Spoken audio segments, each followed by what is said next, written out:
Shabbat shalom mga kapatid sa Panginoon at welcome sa ating programang Ilaw ng Mesiyas.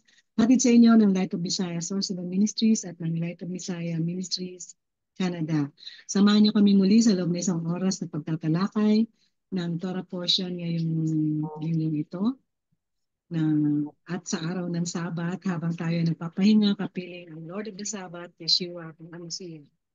At ayon po sa Revelation 3:20, ayon po sa ating Panginoon, behold, I stand at the door and knock. If any man hear my voice and open the door, and I will come into him and will eat with him and he with him. Para sa akin, this is the sign. It is a sign of celebrating Sabbath with our Lord Messiah. At sinabi din niya na lumapit kayo sa akin, kayong mga napapagal at bibigyan ko kayo ng kapahingahan. Pasanin ninyo ang aking pamatok at matuto kayo sa akin sapagkat ako ay maamo at mapagpakumbaba. Okay, so, enjoy po natin ang ating Sabat habang nakikinig po tayo sa ating programang Ilaw ng Mesiyas. At ako po yung lingkod, Sister Debbie Correlo, kasama sa kabilang linya ang ating tagapagturo from Light of Messiah Ministries Canada, Brother Richard Sison. Shabbat Shalom, Sister Deb. Shabbat Shalom mga kapatid, mga kaibigan. Shabbat Shalom, Brother Richard. So ang ating portion summary ngayon, sabi ko summary lang, konting portion lang sa ating Torah portion bilang introduction na kung saan ang ating pong Torah portion ngayon ay may pamagat na teruma na ang ibig sabihin ay contributions or parang masabi din natin na mga alay. Ito po ay mababasa sa Exodus chapter 25 verse 1 hanggang 27 verse 19 kung saan sa Exodus 25 verse 2, dito po hinahango yung title ng ating Torah portion ngayon. The Lord commanded Moses to tell the sons of Israel to take a contribution for me. So dito mapapansin po natin at magpapatunay na mismo ang Panginoon ay humihingi ng contribution mula sa mga Israelites. At aalamin natin para saan yung contribution na yon, yung mga alay na yon. Ito po ay, yung contribution na yan ay nasa translated into from the word teruma, which is the Hebrew word for contribution, ulit ko lang, which is, yan po yung ating pamagat. And then, wala po, nalaman ko rin na wala itong katumbas na English equivalent na kumbaga pwede nating i-translate sa English dahil nagre-refer ito sa certain type of offering dedicated para lang sa temple. Okay, so minsan titingnan din natin, no, bakit may maraming mga grupo o kaya mga churches humihingi ng mga contributions o mga alay, pero kumbaga sa ano, para sa kanila iisa lang yon, iba yung tithes, lahat ng offerings, givings, para sa kanila iisa lang yun. Pero ito po, special po ito na contribution na hiningi ng Panginoon sa mga Israelites at tingnan natin yung naging response ng Israelites sa kahilingan na ito ng ating Panginoon. Okay, so tayo muna po ay manalangin sa pahuhunan ni Brother Richard Sisson. Tayo po ay manalangin. Ama namin na nasa langit, maraming salamat po sa pagkakataong ito na ibinigay niyo po sa amin upang muli po kami makapaglingkod sa inyo sa pamamagitan ng radyo. Nawa Panginoon ay pagpalain ninyo ang programang ito at ang inyong salita na ito ay makarating sa mga pusong nagsasaliksik ng inyong katotohanan na willing matuto at sumunod sa inyong mga kautusan. Muli binabalik po namin sa inyo lahat ng papuri at pasasalamat sa pangalan ng aming Panginoong Yeshua. Amen. Amen. So, Parsha Teruma, no? Sister Deb. Ito ay katulad nga ng banggit ni Sister Deb, covering Exodus 25:1 to chapter 27 verse 19. No? Alam niyo ba mga kapatid, mga kaibigan na um, yung word na gift, no? Nabanggit ito ng 100 times. 112 times in 104 verses, no? Sa Bible. Ang dami. Sa New Testament lang 61 times in 56 verses. So, napakahalaga nito at ulit-ulit siya. Kaya lang ang sistema lang ay sa sa sa Greek, no? Na doon galing ang Messianic writings o tinatawag nilang New Testament ay may anim na different kinds na word, Greek word na translate lang sa isang English word na gift, no? So, meron yan duron, may doma, dorea, dosis, dorema, saka merismos, ano. So, iba-iba yun, na-mention yun, dinidefine nun kung anong klaseng gift yun, ano. Unfortunately, very limited lang ang English word na pwedeng itubas, ano. Katulad nga na binanggit din ni Sister Deb kanina, yung Hebrew word ng gift na ginamit dito ay hindi siya eksakto sa English, no? In So, this translation. it's very dedicated sa temple. Actually, maraming mga iba-ibang gift na binibigay, ano? One is yung half a shekel, yung temple tax na tinatawag, ano? Yun, mapamayaman ka, mapamahirap, half a shekel. Hindi ka pwede magbigay ng more, hindi ka pwede magbigay ng less. So, ngayon, iba naman yung gifts, no? So, um, ngayon, sa Brit Kadasha din, ano?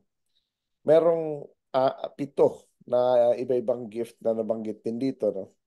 Gift of adoration, gift of affection, gift of reconciliation, gift of salvation, gift of affiliation, gift of sanctification, saka gift of recognition. So, may pitong gifts na iba-iba na binabanggit din sa Brit Kadasha, no? Um, pero yun nga, dito tayo sa um, yung bakit tayo nagbibigay? Yun nga isang actually tanong ko dun sa mga anak ko kanina, after lang namin mag-Shabbat dinner, katatapos lang actually. Bakit nire-require ng Panginoon magbigay ang mga Israelites ng something na um, especially kagagaling lang nila sa slavery. Um, Tapos, wala naman silang, alam natin na wala walang silang source of pangangailangan ng income doon sa Panginoon. ano eh. Wala silang source of income sa desert eh. Di ba? So, paano, ba't ganon, ano? So, ngayon, of course, ang answer doon ay um, meron silang mga kayamanan. Dahil na rin Mm-mm. sa inutos ng Panginoon after nung 10 plagues, ano? Na pumunta ang mga Israelita sa mga Egyptians para maghingi ng article of gold, silver, precious stones, mga ganun, no? Lahat ng kailangan, no? May mga argumento or may mga writings or may mga documentary or mga opinions na lang, no? Na sinasabi dito na dahil matagal na na-enslave ang mga Israelites, no? Parang kumukuha lang sila ng payment nila. So, pay us plus interest. Di ba? Yun eh. Kaya, Mm-mm. so bakit naman nagbigay ang mga Egyptians, di ba? One is that um, masyado na sila na bombard ng mga plagues, no? Peste, Ang mga plagues. plagues and pestilence at karamihan sa kanila, if not all, ay namatayan ng panganay na Mm-mm. anak na lalaki, no? Basta may anak na lalaki, yun, patay. So, in distress pa yung mga Egyptians, ano? So, ang ginawa, binigyan na sila ng water, parang binayaran sila para umalis na, lumayas na, di ba? Umalis ka na, gano'n, di ba? So, ngayon, alam ng Panginoon yon, so galing din sa Panginoon yon. Kasi siya nag-cause nun eh. After all, lahat ng meron ang mundo ay galing sa Panginoon. Yes. So, ibinigay niya yon sa atin ngayon para gagamitin natin, no? Pero bakit siya nagre-require ng meron naman na ibig sabihin, he doesn't even need anything, di ba? Yes. Bakit manghihingi ang Panginoon sa mga taong tinatawag na walang-wala? Di ba? Actually, hindi naman na sila walang-wala dahil marami na silang pera. Para para makagawa ng mga articles sa mga mga articles sa place of worship nila, which is yung Um, tent of yung tabernacle. so, consistent din siya, Brad, nung pinapaalam ni Moses sa Pero yung bakit kailangan nilang umalis. Sabi niya, hayaan niyo kaming makaalis upang makapaglingkod kami sa Yeah. aming Panginoon.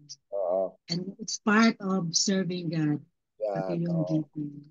So, tama yan sis, ano?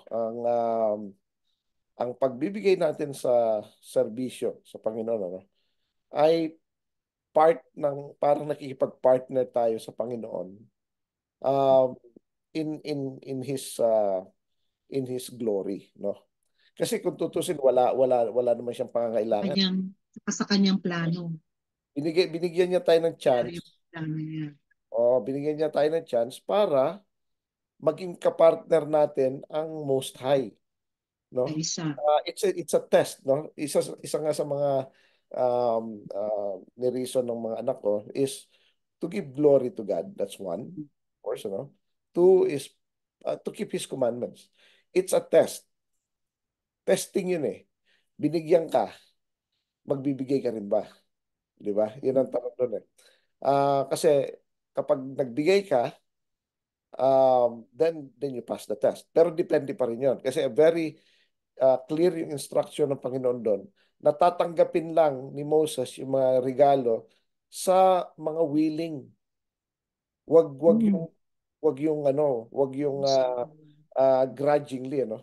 Kaya doon O nakuha kaya yung ni Paul hindi kung saan, sigurado. yung nakuha Hindi ni Paul. siguradong magbibigay. Hindi, yung parang napipilitan. Yan. Oh yes. Napipilitan siya. No? Parang, ibibigay na naman. Parang, ganun. O sa loob na kasi mangot naman. Wala nga sinasabi pero O kaya yung pareho ng gugustuhin nila minsan yung eh. mga babae, Oh, ibibigay, tapos ay, wag na lang. Parang ganun. babago isip, ano? Ayaw ng Panginoon ng ganun. Ayaw ng Panginoon ng ganun. So, kaya ang doon nakuha ni Paul yung verse na uh, for God loves the cheerful giver, no? Mm. So actually yung ano na yon, yung pagbibigay must be parang opportunity yon to partner with God, no? Kaya lang unfortunately, tinitake advantage ito ng mga maraming mga so-called spiritual leader, no? They siphon the people na kung anong makukuha nila to give more para i-bless kayo ng Panginoon ng hundredfolds, a Actually, thousandfolds. they also consider themselves as slaves sa Panginoon, pero nagiging slave din nila yung mga members.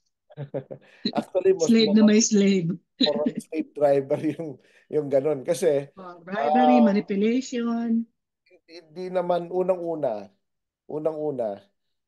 hindi yung pagbibigay ang nagbibigay ng blessing.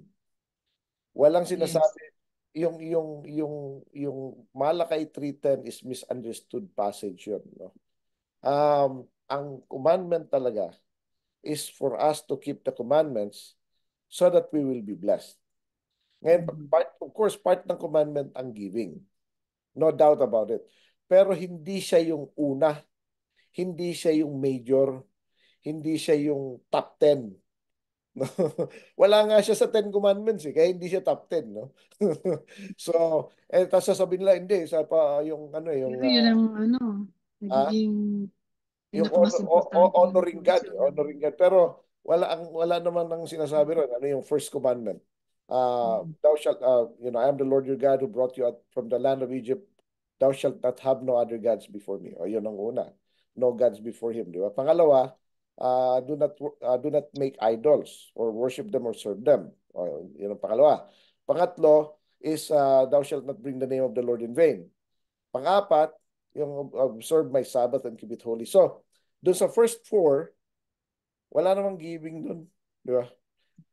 So, sa top 10, hindi pa rin siya umabot sa top 10. Ano?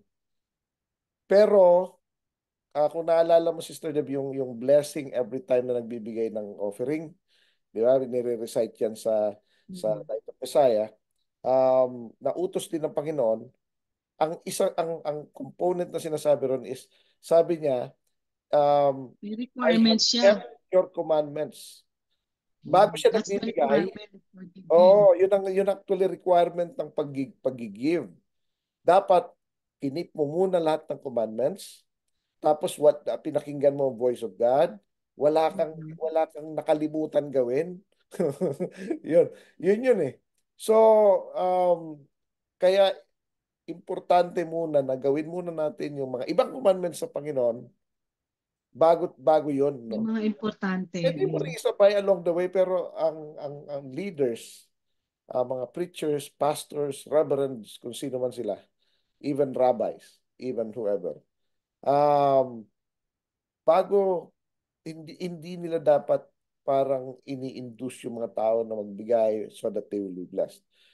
The Yes. commandment is for them, yung mga tao ay sumunod sa utos ng Panginoon. Marami pa Mm. bago yung giving, no? Gawin mo muna lahat So yun. Brad, Yung may parang, so oo, maaaring magiging baliwala yung mga givings, mga tithes and offerings sa mga churches kung hindi nila naggagampanan yung mga utos ng Panginoon. correct. Oo. Mas So hindi importante. siya, parang hindi Oo. siya credited. Oo. Sa ano lang yon credited sa church. Oo, yun ang ano ron. Yun ang Sa tao na yun, hindi talaga siya para sa Panginoon. Kasi ang para sa Panginoon, kailangan nagawa muna natin yung mga sinabi niya. bago That's bago maging katanggap-tanggap yung ating offering. mag- Giving, ayan. kasi otherwise it's useless. Baliwala. Mm. I'm not saying na hindi Hindi dapat talaga sa magbigay, Panginoon. pero ang sinasabi lang doon is dapat i-keep mo ang mga commandments muna. Ngayon, Kaya marami yun. kailangan alam. So, that includes yung ano. Ngayon, kailangan, hindi ko pa makumpleto lahat so hindi mo na ako magbibigay. Ay, may problema ka rin. Mm. So, ang point dyan is that hindi yun ang number one, hindi yun ang top 10, pero you still have to, one, help. Kasi isa sa mga sinasabi ron sa prayer, sabi doon, Yeah. I have Pagdamay sa given it to the kapwa. poor. I have given it to the Mm. Levites, to the alien, to the widow, to the fatherless. Yun ang ano rin eh. Yun ang ano rin eh. Yung ano na yun eh. Yung statement na Mm. yun. You could have given it to those who are in need. Mm. Ngayon, yung giving to the congregation, actually, Sister Reb, ganito, no? Ito, maring alam ng iba o hindi. Wala naman talagang requirement ang mga synagogues. Kasi ang mga Mm. so-called churches ngayon, ginaya nila yung Pattern lang siya sa synagogue. pero nagsarili talaga. Naging isang Ah, leader lang Separate. ang church, Separate. ano? Pero ang synagogue kasi, binibuild yan, pwede ka lang makapag-build kapag mayroon kang pera. So may mga pera lang yung king, nagbi-build sila ng synagogues, yung king ang nagsusupport sa mga synagogues, Oo, yung mga meron na. yung high priest kasi may pondo ang temple, so nagsusupport siya ng ano, imbis na pabalik, di ba, yung Catholic papunta sa Rome eh. Galing sa mga simbahan papunta sa Rome. Actually ang temple system mula sa temple palabas papunta sa mga synagogues, no? Mm. Sinusuportahan nila yung mga synagogues, kung ano Lilipad. pa kailangan doon, yung renta, yung mga ganun, ano. At ang mga leaders doon, Sister Deb, walang mga sweldo yon. Walang mga sweldo. Volunteers. Volunteers yun. Ngayon, other than king, other than high priest, or temple system, ang 10 good men, yung 10 good men ay sila ang inatasan na mag-build ng synagogue. Yung tinatawag na minyan. So, bakit 10 good men? Kasi ito yung pang-counter, ito yung form of repentance na pang-counter dun sa 10 spies na bad report ang binigay. No? So, kaya minimum 10. In case the issue at 12, 13 nga actually sila, pang 13 si Yeshua. So kaya, kasi doon, hindi ka pwedeng magkaroon ng worship service kapag less than 10 kayo. So sa panahon ni Yeshua hindi pwede. So kaya yung iba na nagpi-preaching mag-isa lang o gano'n, no? Hindi po yan biblical, ano. So ngayon paano naman yung 2 by 2? Pinapupunta sila sa bahay-bahay. Mm. Iba naman yun eh. Hindi sila nasa street at ano ron, nagsalita lang ng salita. Nagpe-preach. Kaya na-invalidate ang salita ng Panginoon because of that, no? Anyways, Mm. going back dun sa 10 good men, may criteria yon. Bali, 3 elders yun sa akin, and 7 deacons or shamashim. So, pero may criteria yon. Pag tiningnan natin sa criteria na niligay ni Paul, kay Titus, kay Timothy, no, na paano magpumili ng elders and deacon, ang common nila is free from the love of money. Mm. Hindi po ibig sabihin na wala siyang pagmamahal sa pera. Well, yun na rin yun literally, pero it's a figure of speech. Ang ibig sabihin nun, may pera yung tao. May pera sila. Yung free from the love of money, ibig sabihin, they don't Hindi, need, hindi, they're well off. hindi nila kailangan, Yung kumaga, ang well-off ay yung hindi naghahabol sa oh, pera. well Kasi off meron sila. na Ibig sila. sabihin may pera sila, katulad ni John the Apostle. Mm. Hindi siya nagtrabaho kasi mayaman yung pamilya niya. Ever since Mm. sila ni James, although meron din silang fishing boat, from time to time nagfi-fishing sila, pero may business sila. Si Peter, ganun din. Lahat ng disciples actually mayayaman, including Paul. Si Paul nakapag-aral pa kay Gamaliel, pinakamahal na tuition fee yan. So, um, yung mga disciples na yon, mga apostles sila, Barnabas, sila Silas, may mga pera sila. Hindi sila yung ano. So, ang ibig pala sabihin, kung wala akong pera, hindi ako pwede maglingkod. Hindi rin ganun ang ibig sabihin nun. No? So, kaya lang ang nangyayari kasi, parang may reason kasi kung bakit sinasabi ni Paul yon. Kasi sila yung magbibuild ng synagogue. Sila magsusustain ng synagogue. Yung 10. Yung iba tutulong lang. Hindi sila yung sisweldohan, but rather sila yung magbibuild ng congregation na masusustain para yung mga tao, they can go there and they can chip in a little bit o kung wala, di wala. Pero buhay yung congregation. Yun ang ibig sabihin nun, ano? So, um, pero itong particular portion na to is pertaining sa pag-build ng tabernacle. So, ang ginawa ng Panginoon, ipinakita niya kay Moses kung anong itsura ng Ark of the Covenant, ng menorah, yung 7 candlestick, yung shewbread, yung mga articles ng temple, yung trumpets, lahat pinakita niya, nag-virtual tour ang Panginoon sa kanya. Tapos maliban pa doon, binigyan pa siya ng specification. Pinalista pa sa kanya. Sa Exodus dito, then later on sa Leviticus, and partly a little bit sa Numbers, pero more on Leviticus and Exodus, no? So, at doon yung lahat ng instruction kung paano gagawin. So, may visual na siya, tapos meron pa siyang instruction at meron pa siyang, sabi ng Panginoon, piliin mo itong mga certain people na to. Kasi ang Holy Spirit pumunta sa kanila, binigyan sila ng skills and knowledge na makakagawa sila ng something. Kasi minsan ang hirap i-describe eh. Ngayon ng tao, inspired siya ng Holy Spirit, gagawa siya. Pagpakita niya kay Moses, yan nga yun. Yan yung nakita ko. Yan yung gagawin mo. So, nag-guide na validate yung mga gagawin. So, ngayon, gusto ko ring emphasize dito, Sister Deb, na ang mga articles na pinagawa ng Panginoon kay Moses, no, ay hindi galing sa idea ng tao, hindi galing sa design ng tao, at ito ay galing sa Panginoon sa langit mismo. Mm. Hindi siya inimbento, ginaya, o kinapikat, or kinapi-paste, or idea lang ni Moses, or kanya-kanya silang idea yung mga ano, hindi ganon. Very specific yung instruction ng Panginoon, pati paano ikat, pati procedure. Paano gagawin? Hindi lang yung materials, hindi lang yung dimension, kundi pati procedure paano ito gagawin. Kaya very lengthy.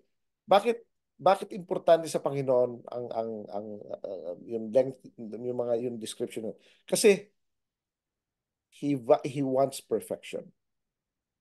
Hindi pwede sa Panginoon yung okay na yan. Pwede na yan. At least ginawa mo. Di ba? Sabi ng Panginoon, hindi, I want perfection. It has to be exact image kung ano yung nasa langit. Kaya sabi niya, make sure na gagawin mo yan. So, yun ang ano yun ang minsan parang tayo, no? Naghahanap tayo lagi ng excuse na hindi naman ako perfect, hindi ako ganito. But the Lord demands us to be perfect. Kaya lang ang perfection again is not the perfection na ang akala natin kung ano nasa Mm. isip natin. Brad, parang it's a process na hindi naman instant kaya natin maging perfect agad. Yes, and meron ding ano Yun yung process.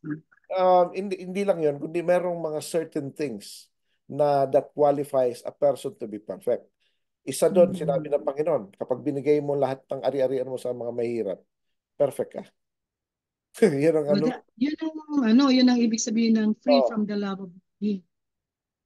hindi, again, yung free from the love of Again. money is an expression na well-off yung tao. Hindi talaga siya literal na gano'n, ano. Kaya translate lang kasi sa English, kaya parang gano'n ang dating. Pero actually, what it means is, it's a figure of speech. Parang katulad sa atin, panahon natin ngayon, pag sinabi nating well-off, mayaman yan. Hindi na, pag sinabi mo yan 100 years ago, hindi nila maintindihan. Anong ibig mo sabihin ng well-off? Hindi common sa kanila yung word na yun. So may mga certain words na ginagamit sa Bible na valid during that time. Ngayon, kung maalala mo rin, Sister Deb, di ba yung beginning ng congregation, yung apostolic, ano na nagko-contribute yung mga tao para may common ano sila, may common funding. Tapos si Ananias sa si Safira namatay dahil nagbigay, pero yung ibibigay nila actually tutubo pa sila kasi may nangupit pa no? So, um, again, yung one is perfection kapag binigay mo raw yung ari-arian mo sa mahirap. Again, hindi ibig sabihin na ibinigay mo na nga lahat ngayon, buhay ka pa. Right? Di paano na yun? Di ikaw naman ngayon na mahirap, wala ka na tuloy kakainin. Sumusunod Mm. ako ka sa Panginoon. Hindi literal. No?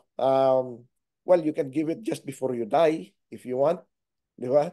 Or over your life, ibibigay mo unti-unti hanggang yung end of time mo, ito na yung final check. Wala na, ubus na talaga. Wipe out na yung ano mo. So pwede rin yun.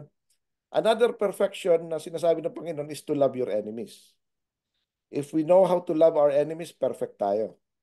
And if we learn how to keep our tongue, like to shut up, yan, perfection din yon. Sabi naman ni James. No? So may mga certain criteria. And definitely, if we keep God's commandments, it goes towards perfection. No? So yun ang mga ano nun. Pero going back dito, ang gusto ng Panginoon, perfect talaga ang gawa niya. Kasi exact dimension. Hindi pwede yung pwede na at hindi pwede yung hawig lang. Hindi pwede yung ganon. Kaya paano i-deal ng Panginoon ang mga so-called congregation na hindi pasok dun sa criteria. Mm. Kaya nga nung nagsumulat ang Panginoon sa 7 eklesiya, hindi siya church siya sumulat kasi maling translation nga yung church Ang ecclesia is congregation of the called out ones. Yun ang ibig sabihin nun. No? So sumulat siya sa 7. Sa dami ng mga ecclesia doon o mga congregation, hindi nga nakasama ang Corinthians, Sister Deb Di ba?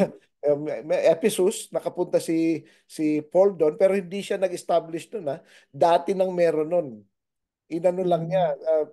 Kasi pag tinignan natin sa Book of Acts, puntahan lang Na-revive, niya yung mga existing. Di ba? na-revive lang yung mga O, existing.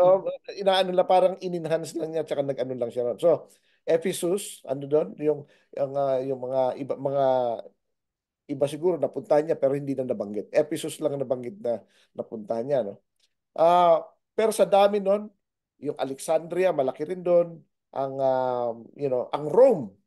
Ang Rome ang pinakamalaki during that time. Bakit hindi niya sinulatan ng Rome? So, ang ibig sabihin na ito, hindi niya kinukonsider na congregation ng mga yon. Di ba? Meron lang siyang 7 congregation. Pero sabi naman niya, it does not mean na wala siyang tao ron. Ang sabi lang niya, um, let those who have ears, let them hear what the Spirit says to the ecclesia. So, yun yung mga nakakalat sa buong mundo. No? Meron siyang congregation na 7. At ang iba doon, napagalitan ba niya? Dalawa lang ang perfect sa kanya, Sister Deb. Di ba? Mm. So, yung Philadelphia, saka um, yung second church, second ecclesia, nakalimutan ko. So, at the rest, pinapagalitan niya, kinachastise niya. Di ba?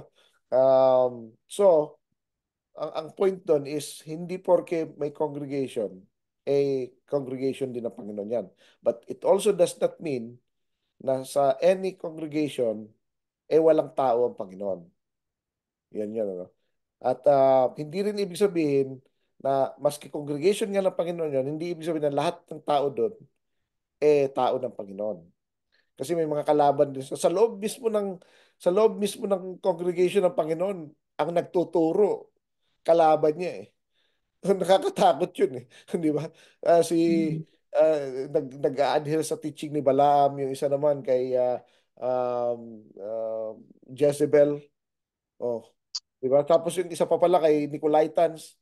O, tatlo. Mga Parasya. leaders yan. Mga leaders yan. So, yun, ano? Pero still, majority doon, tao niya. Dahil they keep God's commandments. So, very important ito with regards to um, following God, yung keeping the commandments. Kaya, dito makikita natin, Sister Deb, ang daming nagbibigay ang mga tao. Bakit sila nagbibigay? Kasi opportunity nila ito to be partner with the Lord. After Mm. all, nakuha din nila yun eh. Parang libre lang din naman nilang nakuha yun. Ngayon, ibibigay lang din nila. Kaya nga sabi doon, freely received, Freely receive, freely. freely give. Yan, di ba? So, yun ang ano ron. So, tapos, so yun nga, gumawa ng mga articles of uh, yung Ark of the Covenant, pati dimension, lahat binigay talaga ng Panginoon. Tapos dito dumating sa point na sumobra ng dami ng regalo, pinatitigil na niya. Tama na. Bakit kailangan tumigil? Kung sa panahon ngayon yung sister na palagay ko hindi hihinto eh. Hindi hihinto. Nagbibigay pa, hayaan mo ka. Hindi pa hihintuin. Wala Nagbibigay, magpapahinto. hayaan mo siya. Hayaan mo magbigay. Di ba? Ganun eh. Pag hindi na kailangan, wag na. Kasi hindi rin dapat. Dahil ano ang Panginoon, He wants everything to be fair. No? Of course, ibibless niya talaga yung mga givers. Walang problema yun. Pero may one thing, Sister Deb, na gusto ko rin ito banggitin. Nabanggit ko ito kanina sa Shabbat dinner namin ng mga anak ko. Ang giving actually is actually a cure o gamot siya sa greediness, sa Mm. covetousness, tsaka sa selfishness. Yung pag nagbibigay ka, happily, willingly, hindi ka nagiging attached sa pera. Katulad nga ng binanggit mo, you are free from the love of money if we take that literally. Why not, di ba? As long as it's the right meaning, right?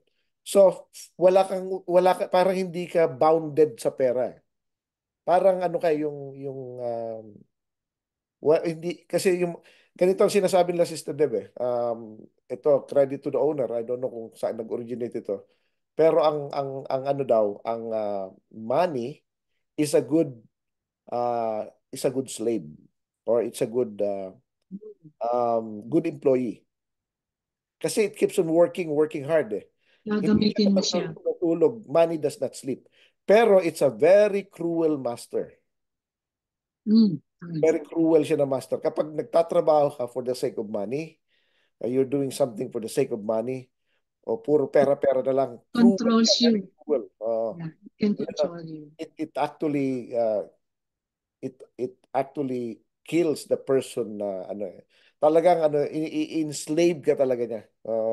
So kaya dapat um, babalik rin natin. Kasi sabi ng Panginoon, you cannot love both God and Mammon. Mammon is God of the money, God of money. Hindi lang money yun. Merong spirit behind it eh. Yun ang ano ron, ano. So, kaya nga sabi ng Panginoon kay Cain, yung sin daw kumakatok, di ba? Parang ano rin ano, similar din nung kay Knocks at the Joshua, no? door. Sabi niya, Knocks at the door. hindi pala Kumakatok siya sa nagdanak. pinto. Hindi naman pala siya nagdanak. Nasa door na. Oo, kailangan i-master mo. Ang nagdanak pala si Yeshua. Yung yung Mm. yung sin is actually at the door, papasok na. O kailangan siya ang maging dapat ma-master mo siya. Dapat gawin mo siyang slave. It Mm. has to work for you, not the other way around. So, dapat siya yung gagamitin mo to help others, to give glory to God, to ease up troubles of others. Mga ganon. Gagamitin siya. Siya yung instrument. Ima-master natin siya. So yun ang isang ano ron, ano. Um, Kapag giver tayo, there is something um, na may Mm. peace na, di ba pag tayo naka-receive ng something, masaya tayo, pero ang source nun is outside. Kaya tayo sumaya dahil may natanggap tayo. Pero when we give, yung happiness is from the inside. Baliktad, di ba? Bakit ganon? Kasi meron tayong Holy Spirit who is in us. Yung DNA Mm. ng Panginoon nasa atin. Yung component of the Lord Himself, and the Holy Spirit Himself, no? Yun ang natutuwa. Kaya tayo masaya. Parang joyful tayo. Kaya cheerful giver kasi galing sa loob. Parang Lord, I want to give. Lord, I want to help. Parang ganon. So, gagamitin natin yung pera to give glory to God and to love our neighbor as we love ourselves. So, ito yun, ano. So, bigay sila, bigay, bigay. Talagang ano sila eh. And ang mga leaders dito, Sister Deb, sila yung nangunguna. Sila yung nangunguna, bibigay ako. They set Mm. by example. No?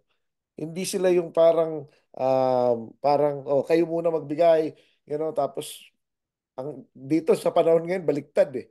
Yung leader ang kumukuha ng ano, imbes na siya ang manguna magbigay. Ano? Oo, yun ang ano eh. So, which is wrong, no? Um, Unless, of course, na walang-wala rin talaga yung ano. Siyempre, well, the worker deserves the wages din. Pero, again, the wages na tinutukoy dito, even sa mga ancient writings, Sister Deb, katulad ng Daidaki, ang salary ng ano ng is food eh. Para lang sa pagkain sa katirahan. Not para sa mga kung ano-ano pa. Hindi ganoon, ano. So they have to work. Kasi parang dapat full-time ka. Pagka nag-minister ka sa Panginoon, dapat full-time ka. Isa lang po ang full-time na ministeryo ng Panginoon, ang high priest lang. Everybody Mm. else nagro-rotate sila. Yung priest, Levites, nagro-rotate yan sila. Hindi sila yung parang isa lang sila na panghabang buhay. Steady na lang. Ganun Basta, yun ang posisyon. oo. So everybody helps. Everybody is um, giving. Ngayon yung binibigay na yon, pang-operate para sa siyempre sa renta, sa pagkain, yung kung ano yung pagsasalud. Tapos pangangailangan, pag may nangangailangan na miyembro or whatever, doon kukuha ninyon. Hindi pang sweldo ng ano. Kasi pag pang sweldo yun, mabilis maubos yan. Tapos pinipwersa mo ng mga tao na magbigay na magbigay. Alam mo, Sister Deb, even Mm. dito sa Light of Messiah, no, yung mga, no matter how small we are, konti lang talaga kami. Pero yung mga tao, they give. And not because I'm preaching it, I barely preach about giving actually. Pero dahil nga ang pinipreach natin ay keeping God's commandments. Out of the abundance of what they have, out of the abundance of their gratitude to God, both abundance ng blessing and abundance of their gratitude to God, they give. May mga certain people pa nga dyan, Sister Deb, na pumunta sa amin, wala talagang trabaho. Walang trabaho, walang parang halos ano eh. And then, of course, along the way, nagkatrabaho. And then, maganda na trabaho. And then, sila yung mga grabing magbigay. No? So, very giver sila. So, that's how it is. No? Teach them the commandments so that people can follow it. Ang iba, teach them to give so that they can receive. So, mali po yun. No? Hindi dapat ganun. Um, Dapat pinagpala ka na, that's the moment na nakakapagbigay ka. Ibig sabihin, blessed na sila. Kasi naalala ko yung pagdating sa pagkain, di ba, sa Deuteronomy yun. Basa ko na kapag kayo'y kumain na at nabusog na, huwag niyong kalilimutan magpasalamat sa Panginoon yung Diyos. uh, So yung thank you, after meal na, per kaya meal. pala ganun mag-pray yung mga Jews. They Uh, pray after the meal. Actually, ganito yan, Sister Debe. Ang prayer after meal is a commandment. Yeah, Commandment commandments yun, yun. requirement yun. Ang prayer before meal is a Hindi tradition. nabusog ka na, bago ka magpasalamat. Yung prayer before meal, kasi actually ang mga Jew, they pray before and after. So, Before na. yung before is a tradition and the Mm. after is a commandment. Ngayon, ang Medyo. mga kapatiran natin na hindi nakakalam, ang nagpapasalamat sila before. So it's a tradition. Pero hindi nila alam, ang commandment pala is after. Paano kung hindi Busog ka nila na. alam? Di hindi nila alam, that's fine. Ngayon, Wala. ngayon narinig na nila, so alam na pala nila. Ay, dapat Oo. gagawin mo na. Kasi nung hindi mo pa alam at hindi mo nagagawa, wala kang kasalanan. Pero ngayon alam mo Oo. na, hindi mo pa rin ginawa, then you have a serious problem. Yan, oh. So, yan ang mga bagay dyan. Oh. Um, Another thing, Sister Deb, na gusto kong i-point out dito, no? Um, yung giving, no? Is something na um, parang ano parang people parang they major about it, ano? Ulit-ulit nilang inaano sa yung Malakay 3:10 and all. Pero pag tiningnan mo talaga yung when God opens the floodgates of the windows and doors of heaven, actually ganyan ang ginawa niya nung kay Noah. Bumaha eh. Bumaha ng Malulunod baha. ka. Gusto mo, Tubig. kung wala kang art, di ba? Kung wala kang art, hindi ka makakaligtas pag ganito yan. So, Eh. So, kaya, salvation pala yun. oo, ang nangyari, nalunod tuloy. And maybe yan ang mga nangyayari sa mga tao. Nalulunod sila sa sa blessing na nakakalimutan na nila ang Panginoon, no? So, yun ang problema. Kasi wala sila. Remember, ang nakapasok lang sa ark, yung mga nag-keep ng commandments. Di ba? Yung mga nag-keep ng commandments. So, another thing, dapat pag nagbigay tayo, yung best sa Panginoon. Ano? Pero one thing na very clear dito, Sister Deb, sa giving, is Mm. that hindi ito kahit ano na lang ibibigay. Kundi very specific ang hinihingi ng Panginoon. Kung anong Mm. hinihingi niya, yun ang ibibigay natin. No? Ang sistema kasi, nagbigay na ako, bakit ba? Yan lang ang kaya kong ibigay. Hindi naman kailangan. Di ba? So, siguro Brad, i-share din natin kung ano yung mga, saan napunta yung mga Oh, yeah, yun nga. yung Ang mga gifts na binigay, ano, well, napunta receive. gold, silver, ganun, napunta dun sa, ano, like, yung mga trumpets, silver trumpets yun eh. Generally, para siya sa tabernacle. And Para then, lang a sa specific tabernacle talaga yun. things. Very, very, very Things, specific. things na nasa loob ng tabernacle. Very, very specific. Ngayon, gusto ko rin linawin, ano, ang mga synagogue system, even until now, Sister Deb, no? Nagko-contribute sila kung magkakano expenses ng shul o ng synagogue in a year. Mm. Tapos yung parang membership fee ang tawag nila ron. Parang may membership fee. Kung ano, kung Para wa, sa organization. parang organization. Kasi para share-share kung sino yung, Mm. kung ano yung cost ito yung cost natin. So, ang cost natin, say, 200,000, yun ang gagastusin natin in a year. Ito yung portion ng bawat tao. So, parang membership ang dating. So, hindi talaga siya tithes and offering. Kasi, ang tithes, Sister Deb, no, mga kapatid, mga kaibigan, is only given sa temple. No? So, Mm. yung offering, pwedeng ibigay outside the temple. Pero offering about what? May iba-ibang offering eh.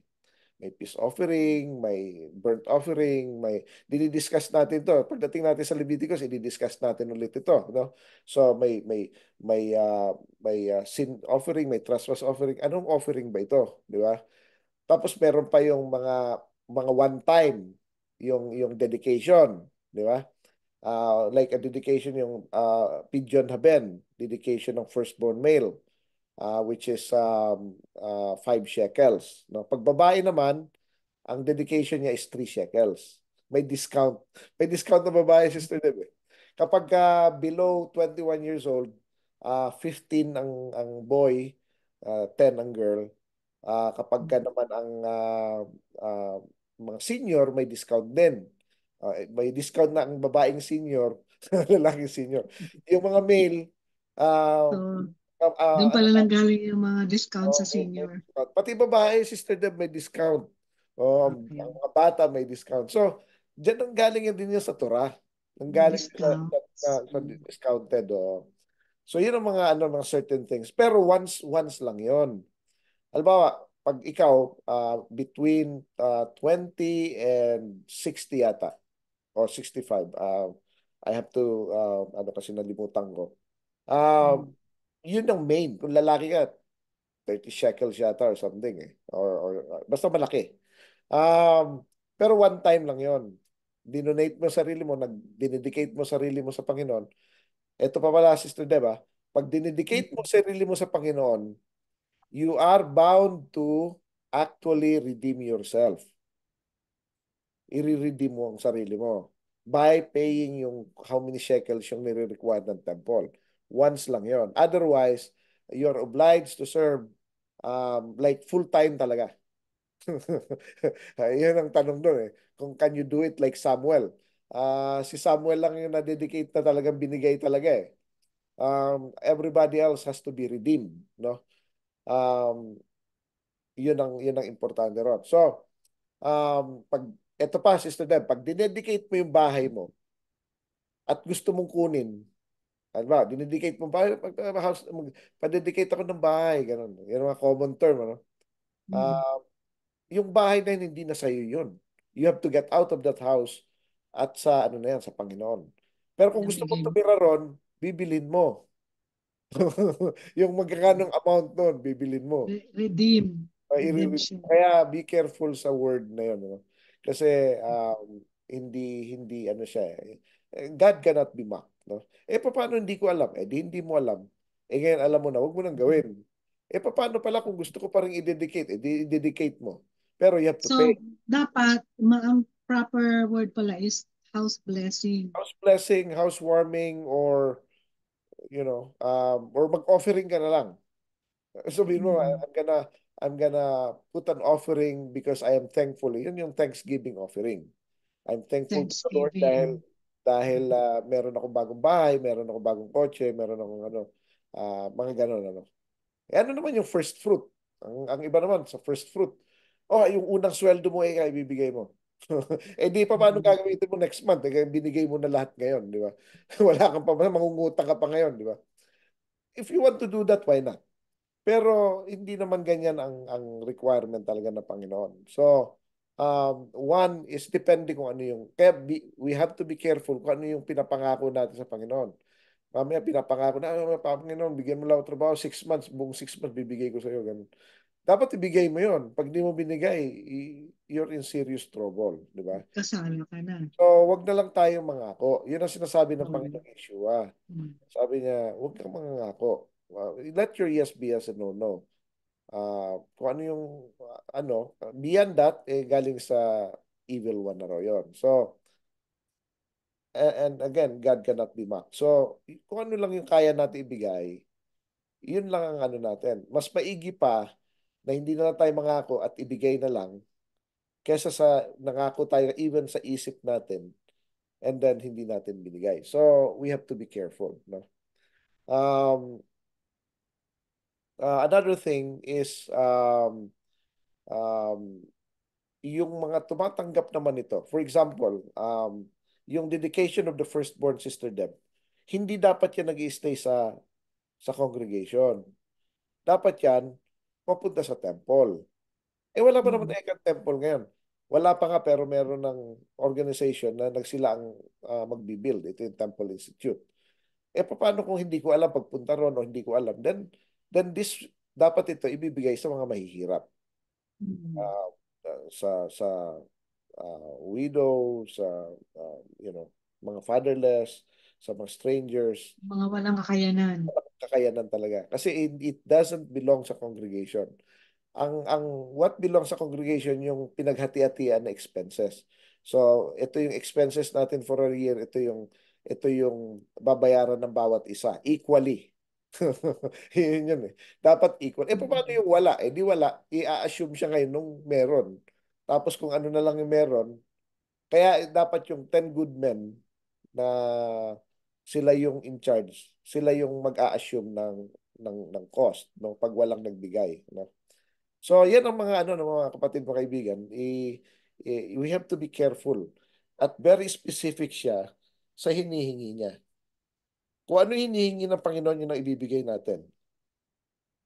And hindi lang po ito patungkol ah, sa gifts, kundi pati sa service, pati sa time of worship, day of worship.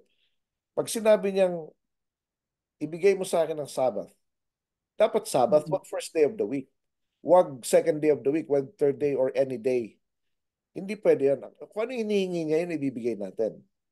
Um, Kasi pag ginawa natin yon hindi acceptable. For example, ang sinabi niya, very, very specific ang sinabi niya sa mga Israelites and to his people. Sabi niya, huwag daw natin sasambahin siya ng pamamaraan kung paano sinasamba ng mga tao ang kanilang mga Diyos-Diyosan. So, pero ganun pa rin ang ginagawa ng mga tao. Sumasamba sila, ang mga pagan sumasamba sa mga Diyos-Diyosan na mga idols. May mga taong nagsasamba rin sa idols. Sinasabi nila, hindi, ano lang yan. Pag-respect lang, parang point of ano lang, pero hindi naman talaga ako nagsasamba dyan, kundi sa Panginoon. Ganon din yun. No? Pangalawa, yung mga days. Yung days of worship nila, Sister Deb, is ayaw rin ng Mm. Panginoon nun. Hindi mo pwedeng i-worship ang Panginoon sa araw na wino-worship din ng mga ibang tao ang kanilang mga gods, which is Sunday, no? Christmas, New Year. Naalala ko noon meron pa kami mga Christmas na tsaka New Year na Sister Deb, yung pupunta ka sa Mm. simbahan tapos aantayin mo yung parang may late service pa eh. Yung mga ganun yung iba naman na simbang gabi, yung iba naman na mga early morning prayer. Okay din sana yon pero meron kasing hinihingi ang Panginoon eh. For example, yung hours of prayer. Yun ang ginastify niya. Can you pray anytime? Oo ba? Gusto mo, tuloy-tuloy. Kasi sabi naman ni Paul, Mm. pray without ceasing. Tama. Siguraduhin mo na 24 hours kayo nagpipray, ha? Without ceasing, kung yun ang nun. Ang ibig lang sabihin nun, huwag kang hihinto. Hindi ka hinto in a day. Ibig sabihin, lagi mong ginagawa, no matter kung anong problema, may problema ka, o wala kang problema, masaya ka, o malungkot ka, o galit ka, o whatever, dapat tuloy-tuloy ka pa rin nagpipray. Yun ang pray without ceasing. Pero, ang point dito ay merong hinihingi ang Panginoon. Very clear ang instruction niya rito na ito ang mga kailangan para i-build, no? So, kung anong hinihingi ng Panginoon na gawin natin, including keeping His commandments. Kasi yun ang kailangan niyang materyales para ma-build niya ang kingdom of God. Ah, mga kapatid na kaibigan, no? So, during this time, ang mga gifts na binibigay is pertaining to paano i-build yung tabernacle, eksaktong mga dimensions and everything. At in spiritual sense, inutusan tayo to actually keep His commandments kasi yun ang materyales na kailangan niya para ma-build niya ang kingdom of God niya. Okay? So, bawat isa sa atin, sinabi nga ni Paul yan, na mga para tayong mga stones sa kanyang temple. No? So, dapat ang stone na yan, dapat yung may sukat ka. Hindi pwedeng malaki, maliit, may tapyas, may crack. Dapat perfect yan. Otherwise, hindi pwede yan. At most especially, hindi dapat defiled yung brick na yan, yung stone na yan. Dapat clean yan. No? So, it goes sa atin na tayo, dapat clean tayo. Dapat wala tayong crack. Dapat perfect tayo. Otherwise, hindi tayo kakasya. Magkakaroon ng butas. I-reject tayo ngayon. Nakakatakot yun. No? So dapat gawin natin ang lahat nating magagawa para tayo makapasok dun sa makipot na daan. Straight path ito, Sister Dab. Sabi ng Panginoon, uh, gawin nyo ang lahat na makapasok ka sa matuwid na daan. At narrow and straight. Kasi wala nang pasikot-sikot ito. Straightforward lang talaga siya. Kung anong inutos niya, yun talaga yun. Wala nang, hindi, ang ibig sabihin ng Panginoon, ganito, or ganito, or ganito. Hindi, ang sinasabi niya, kung ano sinasabi niya, yun ang ibig niya sabihin. Sabbath, day of worship yan. Yan. Mga feast, yan ang mga days of worship niya. Yung mga pagkain, na nakalista sa Leviticus 11 and Deuteronomy 14, wag mo kainin. Na hindi yung mga bawal kainin, huwag mong kainin doon. Di ba? Ito ang kailangan niya. Ganitong, even sa hour of prayer. Minimum yun. Minimum. May hour of prayer siya. No? Again, hindi ito nasa Torah, pero ito'y naging practice ng mga fathers. Na maski si Yeshua, pinakita niya na ginagawa rin niya. Kahit hanggang sa Mm. cross, Sister Deb. Kaya may nagsalita siya ng alas 9, nagsalita siya ng alas 12, nagsalita siya ng Mm. alas 3. Try. Walang in between. At Yung last words niya. karamihan doon prayer, Sister Deb. Nagpipray siya sa Father. Ba't siya nagkakailangan niya mag-pray? Ba't hindi ng alas 2, hindi 1:30, you know? Not anytime. Not anytime, di ba? Um, yun ang ano. Although, pwede naman tayong mag-repent anytime. Yan, magandang pinoint out mo yan, Sister Deb. Kasi, ayon sa mga Mag-appreciate. sages, no?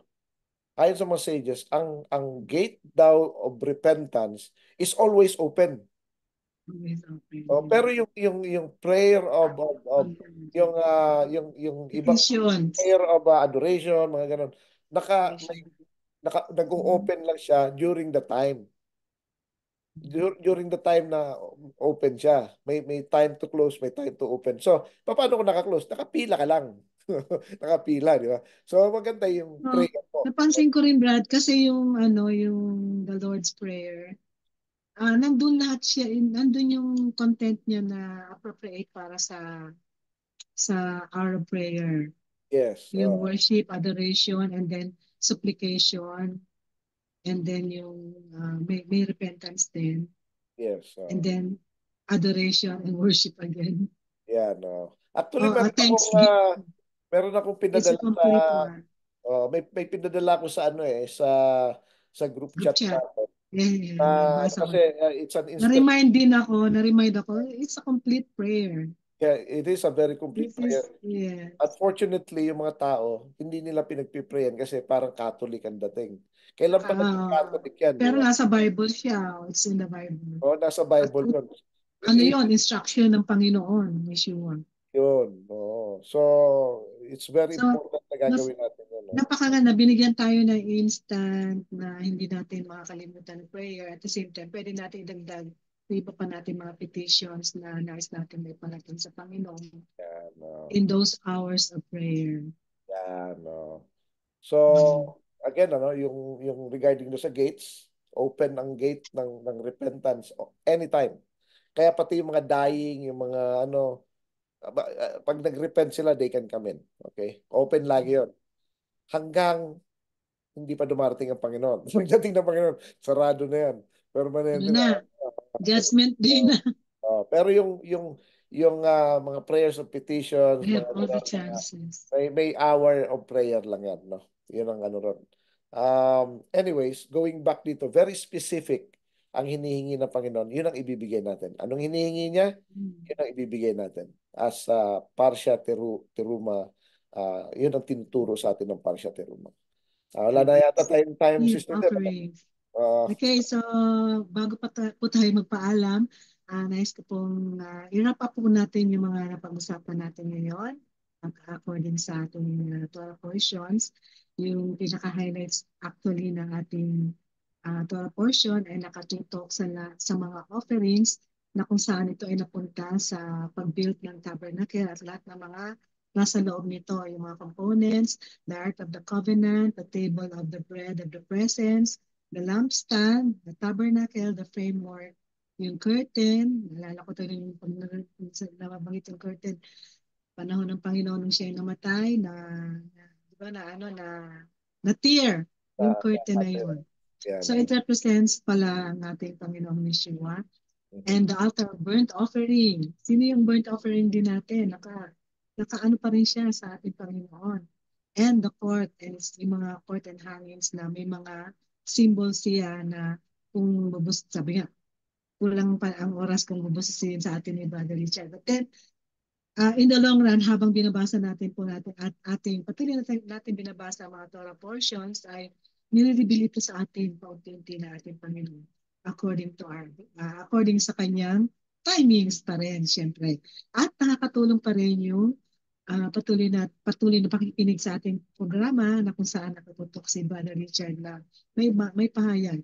Yung mga insights na nakukuha natin na pwede nating matutunan mula sa mga Torah portions, which is also appropriate pa rin hanggang sa panahon natin ngayon. Hindi siya nagbabago. Patuloy na nagagamit natin ang Torah portions. And also, sinentro ni Brother Richard sa yung ating giving and offerings, yung ating Torah portions, wherein mababa sa kabuuan ng Torah, kahit sa Brit Kadasha or yung Messianic writings, ay nandoon yung may natagpuan ako ng mga verses na nagpapaalala sa atin na kahit sa New Testament ay tumutugma pa rin siya sa Old Testament dahil wala naman silang hawak muna teachings kundi yung Torah. Okay? So, ayon po naalala ko sa Psalm 37 verse 21, but the righteous is generous and gives. Pero yung kabaligtaran nito, the wicked borrows but does not pay back. So, sabi nga, may mga utang dyan. Magbayad po tayo. And then, do not neglect to do good and to share what you have. Kasi giving din sa kapwa. For such sacrifices are pleasing to God. Sabi nga, the more na dinadamayan natin yung mga malihirap, o ginagawa natin to para sa ating Panginoong Yeshua. And also, some people are always greedy for more, but the godly love to give. Yan po sa Proverbs 21 verse 26. And finally, Matthew 6:21, for where your treasure is, there your heart will be also. So ang treasure natin dapat ay nasa Torah ng ating Panginoon sapagkat sabi nga, the more we give or the more we receive, yung nare-receive natin ay yung mga blessing sa ating buhay, sa ating mga pangangailangan, hindi po pera agad na ibabalik sa atin, kundi sa lahat ng aspeto ng ating buhay. Yung bang maging payapa lang tayo na hindi tayo stress. Usong-uso ngayon yung mga sinasabi na may problema sa pag-iisip, nagkakaproblema dahil sa stress, depression. But then, ang solusyon lang naman dito ay na lahat nasa Torah po. Kung babasahin po natin, pakikinggan natin, nasusundin natin. Wala ang stress. Bakit? Kasi ito yung pinaka first and foremost na purpose ng Panginoon. Magkaroon ng kapayapaan lahat ng mananampalataya. Kaya palagi tayo nagbabatian ng shalom. Okay? So, ang kapahayagan ngayon ay ipopost natin sa Facebook page natin, Light of Visayas Source of the Ministries. At hiniling ko po na welcome po kayo na mag-message, mag-like, at mag-comment po upang makilala namin kayo. At malaman din natin kung gaano na hanggang saan na nakakarating yung mga teachings ng ating Panginoon regarding sa Torah portions. At patuloy natin pong i-enjoy ang kapahingan kasama ang Lord of the Sabbath, Yeshua Masiah. Tandaan po natin ang totoong sumusunod, ang siyang tunay na nagmamahal sa ating Panginoon. Ako po ang inyong lingkod, Sister Debbie Ferrello, with Brother Richard Simpson na mapayapa na aalis sa inyo na mapayapang kapahingahan ngayong Sabat. Shabbat Shalom po sa inyo. Shalom.